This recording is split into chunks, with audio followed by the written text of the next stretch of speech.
What's up? What's up? What is up, everybody? How are y'all doing today on this glorious Wednesday, July 14th, 2021?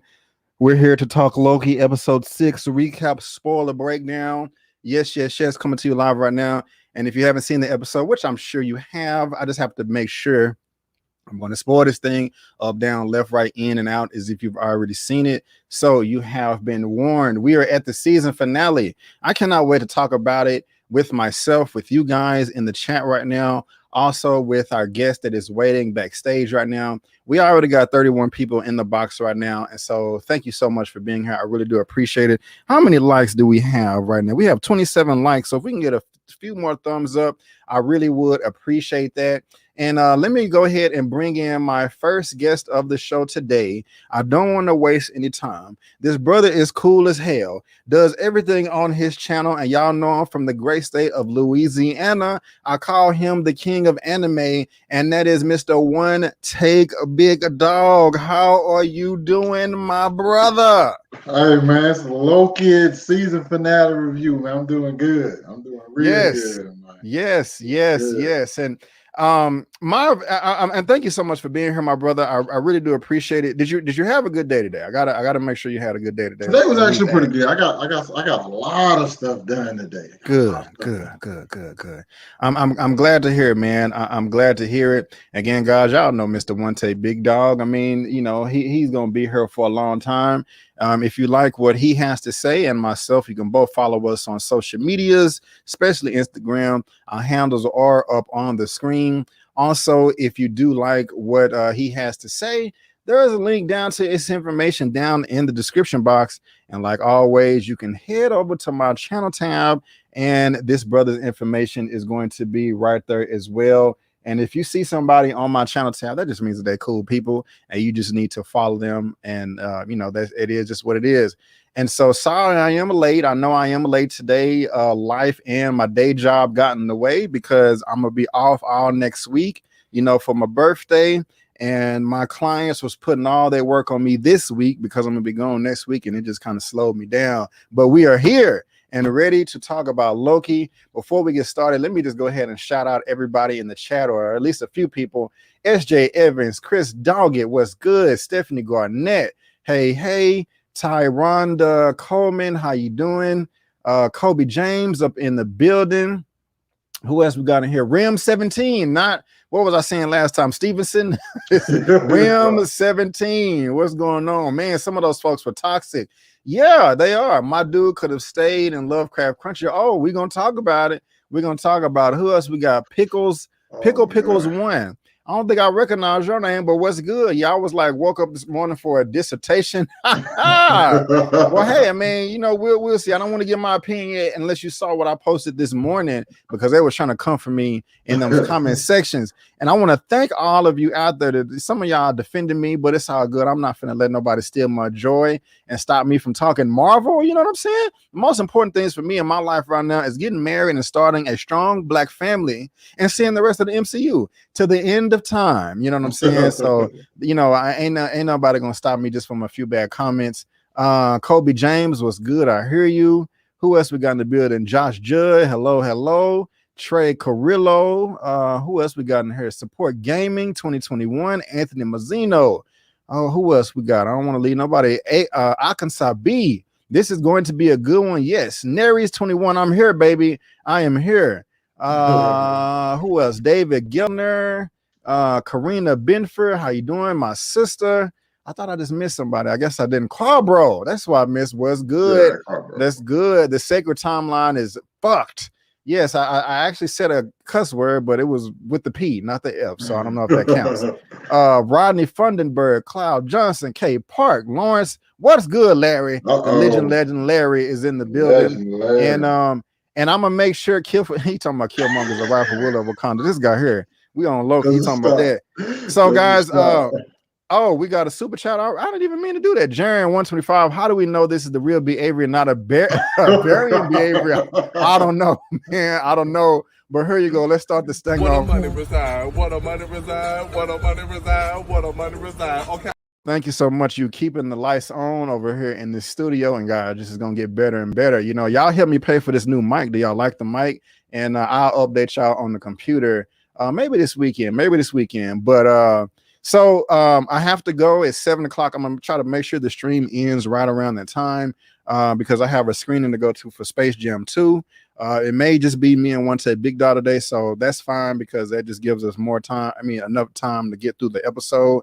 If we are, I sent the invitation to one more person that said they want to be here, and you know, if they come, they come. If they don't, they don't. It's all good either way. And so again, I appreciate all y'all being here, and thank you so much for everybody's patience. But Mr. OneTakeBigDog, are you ready, sir? Yeah, I think this is gonna be real fun.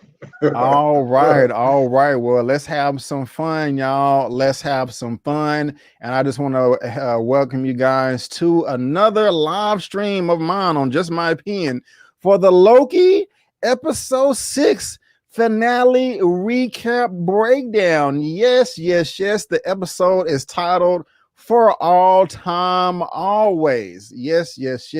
And guys, spoil away in the comment section and let me know what you think. And so, Mr. OneTakeBigDog, you already know how I do. Oh, Eman in the building. Hold on. Let's see what we got here. Eman's movie review is $20. Here's my contribution for the computer. Kang gang showing support. You know why I'm here. Yes, sir. Yes. Thank you so much, Eman. I do appreciate it, my brother. Loki, man. I do appreciate it. Who calling you a Loki? Larry, man, call me a Loki. Oh, Big Dog is a Loki. Wow. So go and just a real quick, Eman stream is going to start at in about 34 minutes. There's a link to his information down in the description box, and also he is on my channel tab as well. So you guys make sure that you show him some love too. So let's go ahead and get started with this 30-minute intro I just gave everybody. But one take big dog, man. I'm coming to you first. You're the only one here, and so I got to know, man. What are your general impressions of the season finale, episode 6? At the end of this, I'm gonna ask you what is your favorite episode out of all of them. Don't say that now, but just what are your general impressions of the show overall, and then the season finale. Let's have it. Okay. The show overall, I do enjoy it. I don't even know exactly at this point in time because it's still fresh in my mind exactly where I would rank it amongst the other MCU shows. But as far as this episode, I did like this episode, but at the same time, I kind of feel like this episode was complete and didn't give me enough of certain things that I was looking forward to that were set up early on in this season. Really? It's kind of disappointing to me. I got, but the overall episode good, but just certain things I just look for when I watch the show that kind of disappointed me. My brother, I hear you, man, and I'll go ahead and say the same thing. You said you have seen it twice, correct? Yeah. Okay, so have I. Woke up at 2:05 this morning. I saw it, and I don't think I was too sleepy, but it was a cool episode. But I'm kind of like you, my brother. I was slightly disappointed. It was not as bad. I thought episode 3 was the worst of the whole series. It was not as bad as that, and I thought the second worst was episode 5. Number 4 is the best. I'm telling you not to give your favorite. Here I am, but still save yours to the end. But yeah, man, this was the third best. I mean, the third worst. It was better than episodes 3 and 5. It wasn't a bad episode. I just was expecting a little bit more, and I just feel that there was just still some unanswered questions, exactly like you said, that they set up, and we can go through that either now or later, but they just didn't give us some answers. Now, I understand that we're not going to go through everything, and that we do have a season 2 coming. But there was just still some plot holes to me and things that they should have fleshed out in previous episodes that I thought we was going to get answered here. You know, I can give you one example, like B-15 and Mobius were both compromised by Sylvie, and Ravonna found that out, and she was like, hey, they've been compromised. We got to take these in. So Ravonna is going to prune Mobius, but she didn't want to prune B-15. She wants to lock her up. For what? She's a threat. She is an opportunity to thwart this conspiracy that you're trying to push forward. You didn't interrogate her. You didn't try to get any information out of her to help you come up. You just wanted to lock her in a room. Now, it was a nice conversation, but what was the point? You should have just pruned her. I still don't understand why they saved both Lokis from Lamentis. They should have just let them die on the planet. There was still no point to me of taking the Mobius and Loki. I'm not Mobius, but Sylvie and Loki down to the timekeeper thing down in the golden elevator. What was the point of that? I mean, it just prune them. You don't need to. You could have pruned them in the elevator, but no, you're giving them a chance to escape. And so, I mean, that's just a few things right there. I don't want to go too far. But Eric Shaw is saying multiverse is in full effect. This variant. Full effect. I can't wait to see evil Kang. But let's go ahead and break this down, man, for all time. And to be honest, I was kind of rushing, so I'm not going to be as prepared as I usually am, with images and all that stuff. But hey, we still here and we're going to have fun. And so, yeah, here we go. And I will say, man, one of the first things that I did like about this episode is the intro. We got all of these voiceovers from past MCU heroes and villains giving their iconic lines through all the MCU, and then they're going through the multiverse. All of this imagery to me, I mean, Neil Armstrong, one small step for man. I thought this was a beautiful intro. I was talking to Lamont last night just about how big the universe is, and we were just kind of geeking out about that. And this was just a beautiful intro to me, man, to show the sacred timeline. I mean, it was just beautiful imagery, beautiful cinematography. I absolutely loved all this. And now we see that Loki and Sylvie are going through the misty cloud, and they're running up to this door right here. And all of a sudden, I'm like, man, what's about to pop out? And then bam, It's Miss Minutes. And that did kind of scare the hell out of me or whatever. And she's like, hey, what's going on? You know, welcome to the Citadel at the end of time. I can give all you guys what you want. You know, all you got to do is just agree with me and do what I say, and all is good. I mean, Loki, you can have the throne, you can have the Infinity Gauntlet, you can kill Thanos, you can win against the Avengers. You know, Silver, we can do this, we can do that. We can insert you into the timeline, both of y'all together. All you got to do is just jump on this bandwagon and drink the Kool-Aid. And I love the intro of this episode. I really did. But OneTakeBigDog, how did you feel about all that? The intro, the voiceovers, the view of the multiverse, the second timeline, and man, Miss Minutes popping up, giving this offer to Sylvie and Loki. I really enjoyed like the intro, especially like the way everybody was talking. I was like, that has to mean something.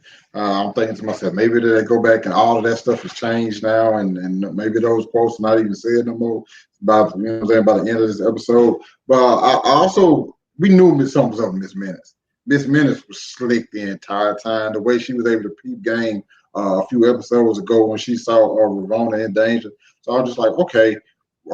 She's prepared, and then her immediately coming out in order to try to stop Sylvie and Loki, just like, hey, you guys, I got everything you need right here. I just need y'all like turn around, go back and mind y'all business, and y'all will have everything y'all ever wish for. Really, almost like some like the parallels to what was that? The Wizard of Oz are like incredible, because you really start to think about stuff like that.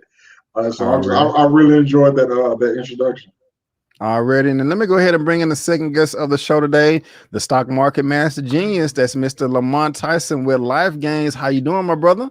I'm good, man. I'm glad I was able to get in here with you fellas. I'm so pumped. You know, when I get up here, boy, it feel like I done did some Kang. I ain't gonna say what go in front of the Kang, but boy, I be ready. Already. And y'all know this gentleman right here is Lamont Tyson. Again, if you want to support this brother or follow him on social media, you can. His handle is on the screen. Info is down in the description box. And again, like always, his information, his channel, channels, plural, is on my channel tab right there. Lamont, coming to you next. What are your general impressions of episode 6? Don't tell me your favorite episode until the end of this live stream, but what are your general impressions of this episode? If you like it, you did like it, if it was in the middle. And also, I'm going to throw a bunch at you, okay? Okay. I was telling One Take, you know, I like the very beginning where we're getting all these voiceovers of past MCU heroes, villains, real life people. Neil Armstrong. Me and you was geeking out yesterday about how big and badass the universe is. And that is how this episode opened up, showing us this right here, bro. It's just beautiful imagery. We can see in the second timeline. I'm loving this, bro. It looks beautiful. The color palette, the cinematography, it just looks fantastic. They up here at the door. They ready to chop off some heads. And bam, Miss Minutes come out of nowhere trying to get them to drink the Kool-Aid, talking about, I can give you the Infinity Gauntlet, the Asgard. You can beat the Avengers. Y'all can live together on the sacred time. I mean, together in the same timeline, and it won't mess nothing up. How did you feel about the episode, and how you feel about all that? Let us know. Let us know. Love the episode. Normally, I'm not a person who likes long dialogue amongst characters, but I love the dialogue with Kang. Now, mind you, people, I said Kang in the beginning. Somebody tried to play me in the comments. I said Kang, not cocaine. Kang is what I said. That's how I'm feeling. So, I enjoyed every piece of it. Miss Minutes, I said on the very first episode when we all came together, I said she was crooked. Right. I said Miss Minutes was crooked, and she turned out to be crooked. But as B. Avery said, the beauty and the background of this episode, from how they showed you a black hole to how it starts supernova, then they become black holes, then they shoot out more galaxies, just them trying to emphasize the timeline. It was beautiful. Already. Now, I don't know if you heard what me and OneTakeBigDog had to say about how we felt, and I'm glad you liked it, but we both, I'm gonna speak for you, One Take, and correct me if I'm wrong, but we both said that we thought it was a good episode, a decent episode. We liked it, but we were both slightly disappointed because it was just some things that we thought this season finale was going to answer that they set up in previous episodes, but they didn't. And you can speak on, just to save time, you can kind of speak on the conversation we was having this morning briefly, via IG. But that's just kind of the stuff I reiterated. Like, why would Ravonna prune Mobius and then not prune B15? You know, you know, you need to eliminate the threat. Why didn't they leave the Lokis on Lamentus and let them die? You know, I mean, if you want to respond to that, you can, but those are just some of the concerns I had. Or I can just move on to this next section when we get this big reveal and you know, shock the world, you know. So that's just kind of how we felt about it. If what I was gonna say as an answer would be the big reveal. Okay. That's why you didn't get the answers to the things you just asked had to do with the big reveal. Already. Well, let's go ahead and move on just a little bit more, you know. And they was like, hey, nah, we're good. It sounds good, but we control our own destiny. We go back to the TVA. Ravonna is downloading files, and she still don't know what's up because Miss Menace popped up, and she's like, wait a minute, you know, I got all the files you need, and she's like, I don't need that or whatever. The dude said that, you know, these would be better for you, and she was like, who? I didn't ask for this. She's like, who? You know, and she couldn't answer her. Now, I do like this right here as well. We're going to 2018. This was a very nice scene, Fremont, Ohio, because I'm assuming that Mobius is the one that freed B15 out of the cell before he went and tried to hook up back with his boo thing with Ravonna. And I like this. We found out that Ravonna was a principal at some high school, and I thought I had that image, but I guess I don't. So I'm sorry. That's how ill prepared I am. But she come in there, who the hell are you guys in my office with these fancy outfits? What's going on? B15 like, bro, you need to wait. You know what I'm saying? We need to wake you up or whatever. I like that. That was a great scene right there. But then yeah, I don't have none of the right pictures. So we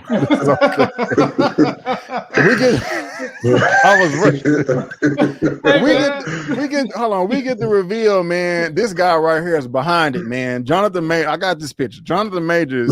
They didn't call him Kang the Conqueror, but we know he is a version of that character. Some people were trying to tell me this morning in my earlier recap that this is Immortus. And I like the 2018 in Ohio.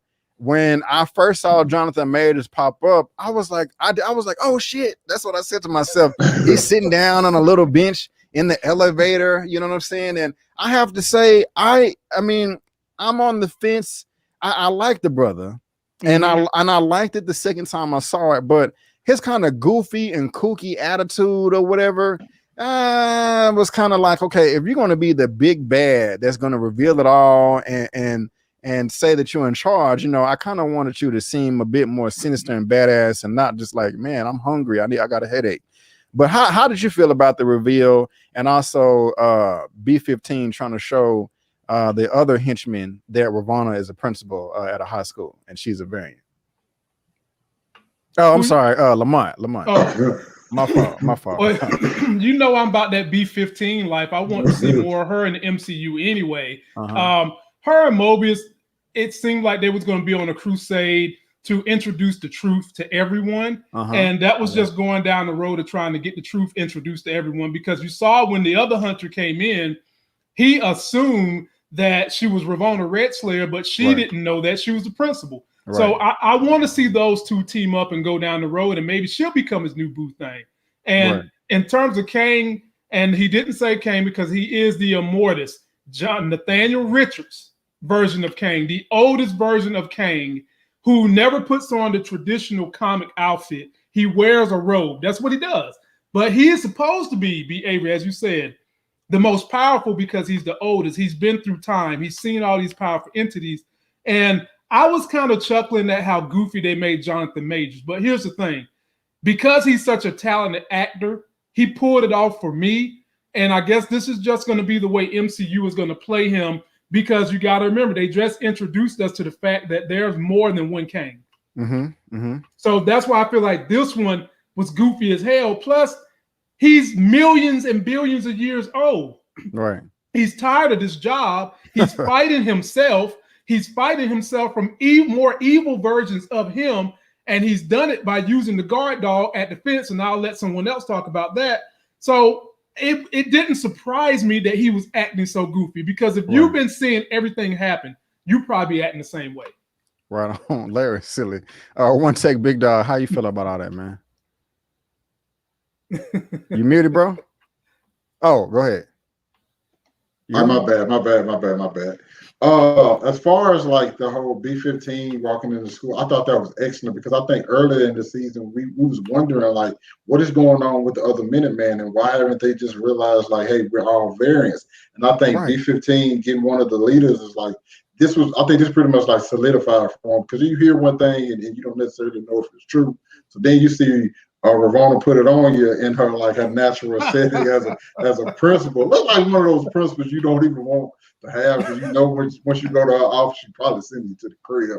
But I enjoyed that. Like a bunch because one, we all been wanting to see like exactly like wherever she plucked from, and now we get to see a little bit more insight into her life. Now, when we go to Jonathan Majors showing up in that elevator, I thought I think I disagree, B. I thought he was amazing. Like I thought he like completely he was chewing the scenery every single time. And it just was like you've seen so many like mustache twirling villains. At this point, I was happy to see something different and like he was like he just had the it factor. Like Jonathan Majors is a star, and I think this right here showing another side of him because a lot of times I've seen him in like serious roles, but this right here just like showed just how talented he was, what he is. All right, but look, check this out though, B. Avery. When they did roll up on him in that elevator, he displayed how powerful he was. He turned his damn back to two Lokis that had knives, and he was just like, "F it." Yeah. And they tried to kill him, and he moves out the way. Right. They tried to kill him in his office. He moves out the way. He showed you, I'm so damn powerful. I'm quirky. My power is driving me insane. That was another thing I interpreted from this episode. But again, Jonathan Majors' acting is what brought it home. Anybody else being someone this big in the MCU being goofy would have been corny, but not Jonathan Majors. Not for me. I feel you. And I didn't hate it. It makes sense. I mean, if I was living by my damn self and only the person I can talk to was a bright orange clock artificial intelligence being, I would be a little kooky too. You know what I'm saying? I mean, damn. Not to mention you got somebody hostage that really don't want to be under your control, talking about a liar. Those are only friends you got. Right. So, I mean, I don't know. I mean, I'm a big fan of Kang, and I don't know.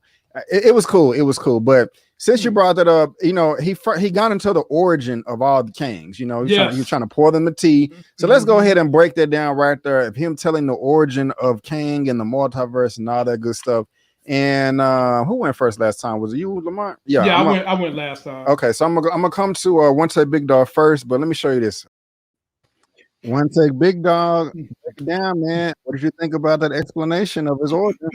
First of all, man, he absolutely destroyed that scene. Like that, he destroyed it. Everything about it was just like on point. His delivery, the score in the background. No, that scene is perfection. And like the way he explained it is kind of what we learned about the TVA. It's just like, you know, a few minor details left out. There's no such thing as the timekeeper. And the way he tells how everything went, it makes sense as to like who he is and like why he had to become this person and why he has to do the things he has to do. Granted, a lot of people, people aren't necessarily on board with it, but it just makes sense, you know. As far as like and I think I'm gonna rewind a little bit. We talking about like how his character is. I think this is not necessarily the Kang the Conqueror we're gonna see going forward because I think it's definitely gonna be another one we see with like a different personality, different mindset, obviously.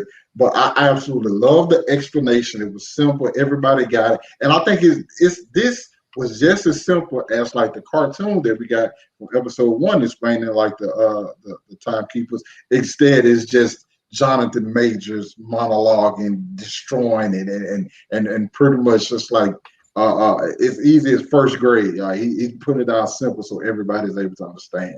Right on. He did give us the first grade teach me like I'm 5 version, and that's cool. Lamont, you break it down, bro. How'd you feel about it? Loved it. When I first got here, I said to you guys, I normally don't like long dialogue amongst characters, But this is one of the reasons why I enjoy the long dialogue. Jonathan Majors killed that thing. He basically told you guys, I'm Nathaniel Richards. I'm also Immortus. And I also have enough technology that I can manipulate something that eats time and space. Damn. Mm-hmm. Then did you guys notice the liquid vibranium he's using? He's got liquid vibranium technology. Don't ask me how I figured that out, but I'll be talking about it on my show. And he's utilizing that technology to illustrate his story. They couldn't have done nothing better. That was as good of an explanation in like 5 minutes as it was when they gave us the backstory to Black Widow. I enjoyed every minute of it, and I just feel like the evil versions of Kang, if he was able to embody what we would probably say is more of a Killmonger version of Kang in this outlet, imagine what he's going to do when he's a Thanos version of Kang somewhere trying to conquer everything. I can't wait. Right on. And y'all give me 1 second here. I enjoyed it too. And to be honest with you guys, y'all are actually making me like this episode a bit more. Just with y'all's enthusiasm and stuff. So good job. I do appreciate that. I'm gonna see if this is gonna work right here. Now, well, what he's pulling out these papers. I don't think that's gonna work. And they like, nah, this is fake. You know what I'm saying? This is he said it's a parlor trick or something like that. No, that ain't that ain't gonna work the way I'm pulling up them images. But I mean, that was cool. And here we are right here. This kind of freaking me out right here. I'm just like damn, what's going on? Is really everything preordained? And this kind of reminded me of episode 1 right here again. But now we switch back over to the TVA, and Ravonna is still cuckoo for Cocoa Pops with her confrontation between Mobius. He like, you betrayed me. We was friends for eons. She was like, no, you betrayed us because you got the faith of free will, and all our friendship was thrown away by a bunch of Lokis or whatever. And I'm surprised she can box. She sidestepped them and gave him a sidekick, and that was it, man. And then she went to the portal, and he was like, "Where are you going? I won't let you leave." And then she was like, "I'm going to go in the search of free will."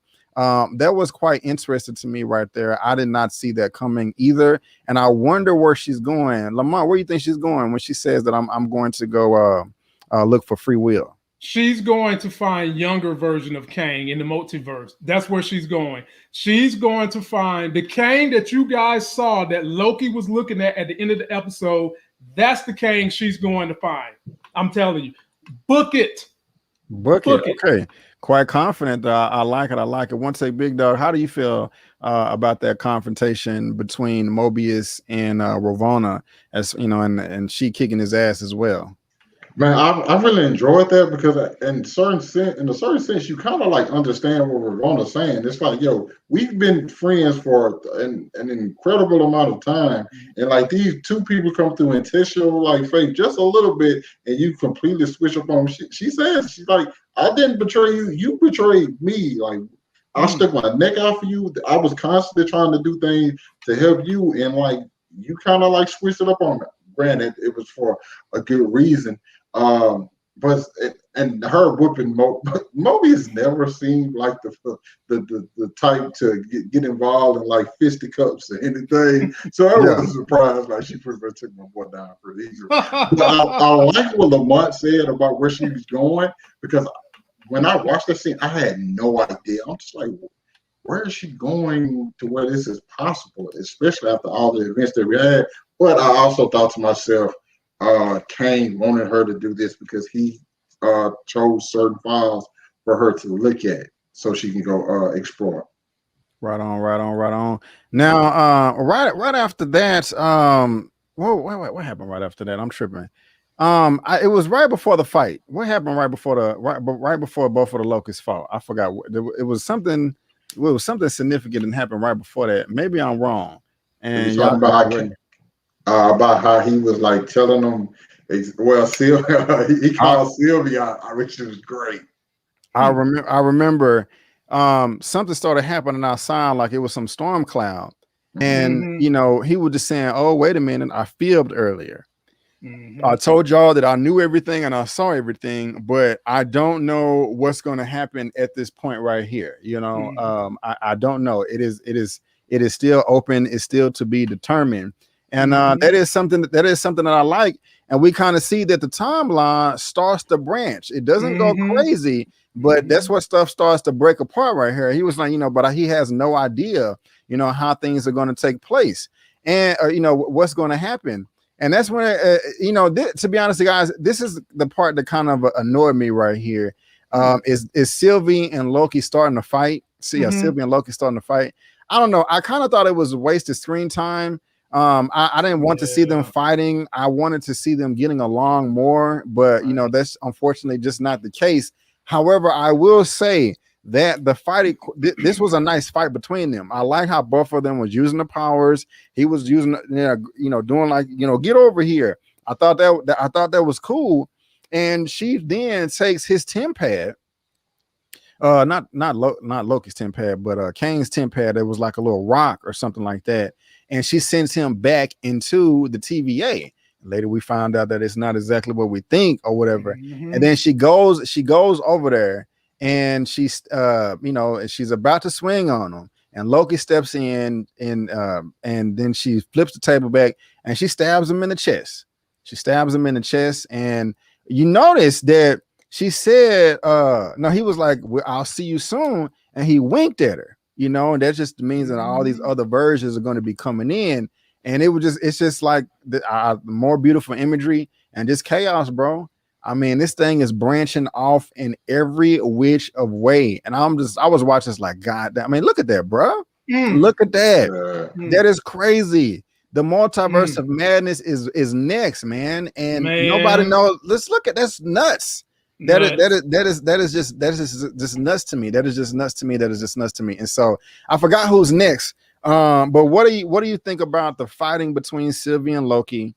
I'm gonna come to you, Lamont. What do you think about the fighting between Sylvie and Loki? Also, you know, her stabbing him in the chest, taking the temp pad and sending Loki back, and then all these branch timelines. How do you feel? Well, you glossed over the most important part. You forgot about the selfie kiss that they did to each Oh, other. I did. Throw that in there Mm, too. Throw that in there. mm, Throw that in Uh, there. Throw that in there. I didn't care for the merits of the fight. The physical fight itself was beautiful, Right. but I didn't care for the merit of having to fight in that moment. Now, Jonathan Majors made it entertaining because he was looking at the fight like Conor McGregor was getting his ass whipped. Right. When nobody really getting beat, it was just it was a struggle because you see more of the face turn of Loki, male Loki. He really was on some I've seen worse because he's seen Thanos. He knows that there can be worse. Sylvie hasn't seen something like Thanos, so she just want to see this guy die. And so the merit of the fight, I didn't agree with. I thought they might could have done something better. But the Same. reason why they fought, I get it. Loki really, in his heart, has turned a little bit. Yeah. And I Good think that's the observation. beauty. That's the beauty of the MCU. These characters are so conflicted with a grand scheme that's bigger than oneself that on any given moment they can seem like they're a bad guy, but they're really not. You can even say that about Immortus himself.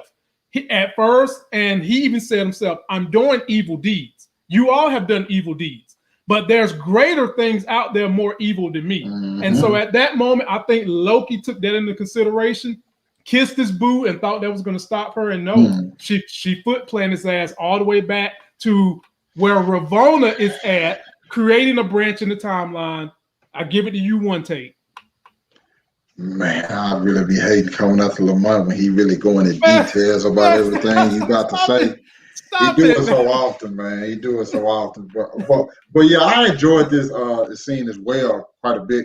Just one because we finally got that moment between the two, and I think everybody said at some point she gonna turn on her. She did it in a way not to where like she meant to harm him. It's just like she had something in her mind that she needed to be done. But there was still one thing about this scene that it still bothers me to this day. And I think me and B.A. talked about it earlier. We didn't get that. I thought at some point she was gonna ask him, like, "Hey, why was I so significant to the point that you had to do this to me at such an early age? I thought she was gonna get more answers before she killed him. And once again, I just can't praise Jonathan Majors enough during the fight, after the fight, when she said, "You're not gonna beg for your life." He said, "Good. Like, it's just like everything, his delivery on everything was just great. Going back a little bit, when even like he was standing on top of the desk, it's just like he called Sylvia out. He's just like, "Stop it!" It's like, you're a murderer and a hypocrite. Like we know what this is. Like, you've done stuff, I've done stuff, but if you guys really think about it, if you kill me, trust me, there's something worse behind it. I'm not doing this because I want to. I'm doing this so I can protect everyone. And Loki, like, okay, Sylvia, maybe we should just talk about it. Let's just sit, you know what I'm saying? He got some good tea. Let's sit here. Like, he's not controlling there at this point, he's not controlling anything else because he doesn't know what's going to happen next. So now you have there's your free will.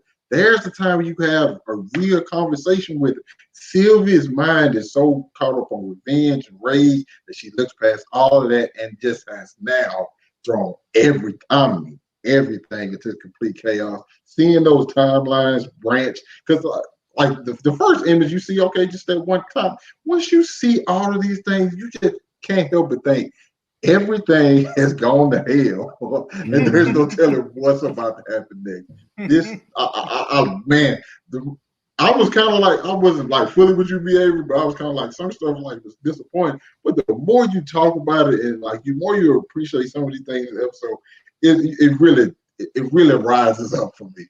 Right on. And my brother, check that private chat. And before we move, and I'm coming to you next one, Take Big Dog. We gotta break down the ending right here. The ending is playing. And so tell me what you think about this right here. Dun dun dun.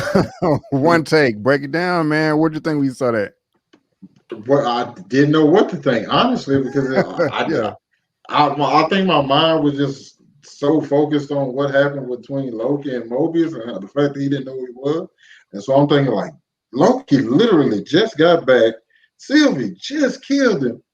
And this guy already, like, I mean, I understand time works different. But I'm like, man, Kang is on the move. So, like, it was like a shock completely. Already. Me, first time I saw it, because I've seen this episode twice by now. First time, I didn't know what to think either. I was confused. I was like, why are they panning in on this shot right here, just showing another timekeeper? I didn't initially realize that was the Kang. And then I was like, wait a minute, is this like an altered TVA version or something like that? And then everybody online started talking about it. And so when I went back and watched it again right before the stream, I was like, damn, I mean, it just hit that much harder, like the significance, like of how effed up everything is now. And it's going to take 12,000 Doctor Stranges to fix it back, you know. But that was a badass ending right there, and I really did like it a lot because it was shocking that, you know, Mobius had no idea who Loki was talking about. Oh, you're an alien? Who are you? And he just like, we are screwed. He the only one that really know. They don't know, but he know because he did it or whatever kind of. Lamont, how you feeling about that ending? Loved it. They kicked Loki's ass out of the 616. Now he's probably in the 613 when Immortus is gone. And I can tell you, Ravonna is going to be in that same multiverse as well. But it was striking remember that statue used to be the TVA, as B. Avery said, and the TVA has now been replaced by Kang, which clearly that was Kang the Conqueror's uniform. Right on. Yeah, man. And so I would say, you know, what do y'all think is going to happen next? But I think we pretty much know. I have there's a link for this down in the description box. But Loki is renewed for season 2 with Disney Plus, and they did reveal that in the at the end, you know, in the mid-credit scene. And I kind of wanted a little bit more there. But guys, if you want to read that article, there's a link down in the description box. But you know, it was a good ending. I like the way it ended. I just still wanted questions answered from earlier episodes, you know, and so you know, that wraps it up right there. I'm happy that we're not gonna have, because I forgot that well, I'll save that part, but at first I was initially upset that we were have to wait until season 2. to get more Loki, but it looks like we're going to be seeing him in Doctor Strange as well. But before I go any further than that, what do y'all want to see, and what do you think is going to happen next? I'm gonna give it to you, one take. Oh man, why did you come to me for? Just the exploration of the multiverse, like different types of stuff. I'm not all too familiar with Marvel's multiverse. I'm more familiar with like DC's and like the different types of characters and stuff like that. So I'm hoping it's kind of like in the same lane or whatever, and we get like multiple versions of certain characters. And I really want to know exactly what is going to be their goal come Multiverse of Madness with like Doctor Strange, because we still know that and I don't think that's going to actually solve anything, to be honest. I think it's going to be a part of it, but I don't think that's going to be the absolute solution to like all of these branch timelines. Right on. And I will say this, I'm very glad that Loki and Sylvia are alive. No characters died. I would have been pissed off if they put Loki back into the timeline with like the updated timeline. I would have been upset. That would have diluted his death in Infinity War. But what about you? What about you, Lamont? How'd you feel? What do you think was going to happen next and all that good stuff? B. Avery, this is what I do know. We've got 25 years of Marvel content coming with this multiverse, because you can go save one multiverse, then you still got the other one chasing you from the backside. I just want to know, how is this going to play out in Doctor Strange and then in Ant-Man?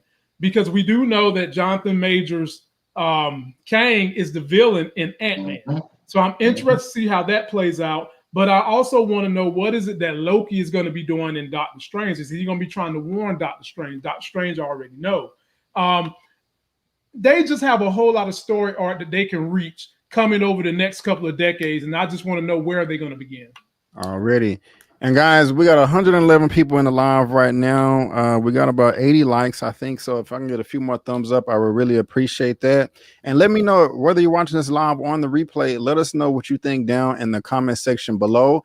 And just real quick, since we're talking about, baby Toshiro, $5. Thank you so much for the super chat, supporting B and the fellas. What's up? And I know it seems like I'm rushing, guys, and I do apologize out there. I just have to make it to the screening.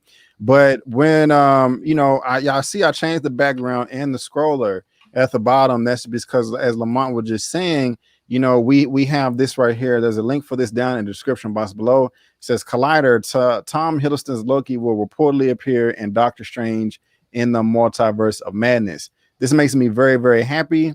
If you want to read this, there's a link to it down in the description box below.